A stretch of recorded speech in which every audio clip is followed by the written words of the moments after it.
4월 3일 주님의 교회 말씀 묵상입니다. 마태복음 26장 62절에서 70절 말씀. 대제사장이 일어서서 예수께 묻되 아무 대답도 없느냐? 이 사람들이 너를 치는 증거가 어떠하냐 하되, 예수께서 침묵하시거늘 대제사장이 이르되 내가 너로 살아계신 하나님께 맹세하게 하노니 내가 하나님의 아들 그리스도인지 우리에게 말하라. 예수께서 이르시되 내가 말하였느니라. 그러나 내가 너희에게 이르노니 이후에 인자가 권능의 우편에 앉아 있는 것과 하늘 구름을 타고 오는 것을 너희가 보리라 하시니, 이에 대제사장이 자기 옷을 찢으며 이르되 그가 신성모독하는 말을 하였으니 어찌 더 증인을 요구하리요. 보라, 너희가 지금 이 신성모독하는 말을 들었도다. 너희 생각은 어떠하냐? 대답하여 이르되 그는 사형에 해당하니라 하고, 이에 예수의 얼굴에 침뱉으며 주먹으로 치고 어떤 사람은 손바닥으로 때리며 이르되 그리스도야, 우리에게 선지자 노릇을 하라. 너를 친 자가 누구냐 하더라. 베드로가 바깥들에 앉았더니 한 여종이 나와 이르되 너도 갈릴리 사람 예수와 함께 있었도다 하거늘, 베드로가 모든 사람 앞에서 부인하여 이르되 나는 내가 무슨 말을 하는지 알지 못하겠노라 하며.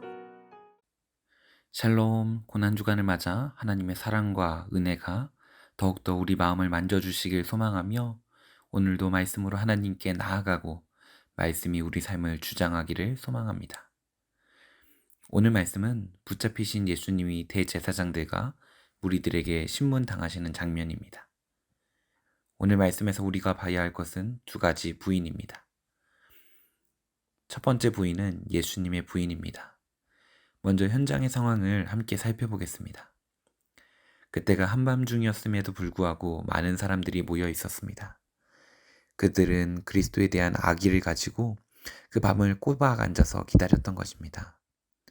모였던 사람들의 신부는 유대교회의 선생인 서기관들과 지도자인 장로들이었습니다.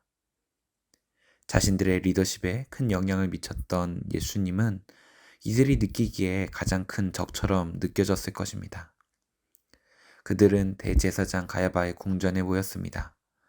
그곳은 사실 음모를 꾸미기 위해 이틀 전에도 모였던 곳이었습니다. 그리고 그곳에서 음모를 시행하기 위하여 다시 모였습니다. 예수님은 양문이라는 곳을 지나 예루살렘으로 호송되었습니다. 이는 감람산에서 그곳으로 가려면 양문을 지나야만 했기 때문입니다. 그곳이 양문이라 불리운 것은 그곳에서 희생제물로 쓸 양이 정해졌기 때문입니다. 따라서 그리스도께서 그 길을 가신 것은 하나님의 계획대로 예수님의 희생이 이루어졌음을 알게 합니다. 그들은 그 자리에서 예수님의 죄를 입증하려고 노력했습니다. 하지만 그 어떤 죄도 잘못도 찾을 수 없었습니다. 대제사장들과 온 공회가 예수님을 죽이려고 거짓 증거를 찾기 위해 예수님을 결박했으며 또한 능욕했습니다. 그래서 그들은 증인을 찾았고 많은 사람들이 주님을 고소하는 거짓 증언을 했습니다. 하지만 마땅한 증거를 발견하지 못했습니다. 그러나 그들이 드디어 두 증인을 만나게 되었습니다. 그 증인들의 증거가 서로 일치했으므로 대제사장들은 이제 목적을 달성할 수 있으리라는 기대를 가지고 그 증인들의 말에 귀를 기울였습니다. 두 증인은 예수님께서 내가 하나님의 성전을 헐고 사흘 만에 지을 수 있다라고 말씀하신 것을 증거로 예수님을 고소했습니다. 너무 재미있게도 예수님이 성전을 파괴하려고 한 테러리스트로 고소한 것입니다. 지극히 억울한 일이었음에도 예수님의 반응은 너무나 의외여서 모두를 놀라게 만들었습니다. 그 죄에 대하여 아무런 말씀도 없이 침묵하신 것입니다. 이전까지 예수님의 반응과는 너무나 다른 반응이었습니다. 그동안 예수님을 함정에 몰아넣는 그들의 질문에 늘 지혜롭게 답하시며 오히려 그들을 부끄럽게 만드셨습니다. 이번에도 예수님은 지혜롭게 대처할 수 있었습니다. 그럼에도 불구하고 그들의 억지 같은 고소에 아무런 대응 없이 침묵하신 것입니다. 이 법정의 재판장격인 대제사장이 격양된 태도로 일어나서 이렇게 말합니다. 아무 대답도 없느냐? 이것은 너는 법정에 선 죄인이다. 그러므로 너를 고소하는 이들의 말을 들었으니 이제 너 자신을 변호해야 될 것이 아니냐라는 뜻으로 한 말이었습니다. 그러나 예수님께서는 끝까지 잠잠하셨습니다. 예수님께서 할 말이 없으셨다거나 또는 어떻게 말해야 할지 모르셨기 때문이 아닙니다. 성경 말씀이 이루어지도록 하기 위해서였습니다. 이사야서 53장 7절 말씀입니다. 마치 도수장으로 끌려가는 어린 양과 털 깎는 자 앞에서 잠잠한 양같이 그 입을 열지 아니하였도다. 예수님은 그들의 고소를 부인하려 하지 않으셨습니다.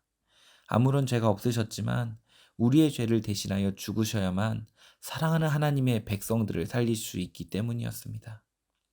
예수님의 침묵은 예수님의 순환으로 이어졌습니다. 67절 말씀을 보면 예수의 얼굴에 침 뱉으며 라고 나와 있습니다. 그것은 표현 가능한 최대의 모욕과 경멸의 표시입니다. 또 주먹으로 치고 혹은 손바닥으로 때렸습니다. 이것은 수치에 더해 고통을 주는 것이었습니다. 그러나 거기서 그치지 않았습니다. 그들은 예수님의 눈을 가려놓고 예수님을 때린 사람이 누구인지 맞히라고 요구했습니다. 그리스도야, 우리에게 선지자 노릇을 하라. 너를 친 자가 누구냐? 그 모든 상황에서 예수님은 전지전능한 능력으로 벗어나고 자신을 능욕하고 때리고 조롱한 자들을 단번에 죽이실 수 있는 상황에서도 끝까지 침묵하셨습니다. 보통은 자신의 죄를 부인하는데 예수님은 자신이 죄인이 아니라는 사실을 부인한 것입니다. 사람으로서 참기 어려운 순간에도 침묵으로 부인하신 예수님. 그것은 우리를 구원하기 위한 그분의 사랑임을 기억해야 합니다. 두 번째 부인은 베드로의 부인입니다. 예수님께서 능력과 폭력과 조롱을 받는 그 모든 순간을 몰래 지켜보는 자가 있었습니다. 69절 말씀입니다. 베드로가 바깥들에 앉았더니 한 여종이 나와서 이르되 너도 갈릴리 사람 예수와 함께 있었도다 하거늘. 예수님의 순환을 바라보다 옆에 있는 사람에게 예수님의 제자인 것을 들켰습니다. 자신들의 죄를 위하여 예수님은 죄가 없음을 부인하는 중에 베드로는 예수님을 철저히 부인해버리게 된 것입니다. 70절 말씀입니다.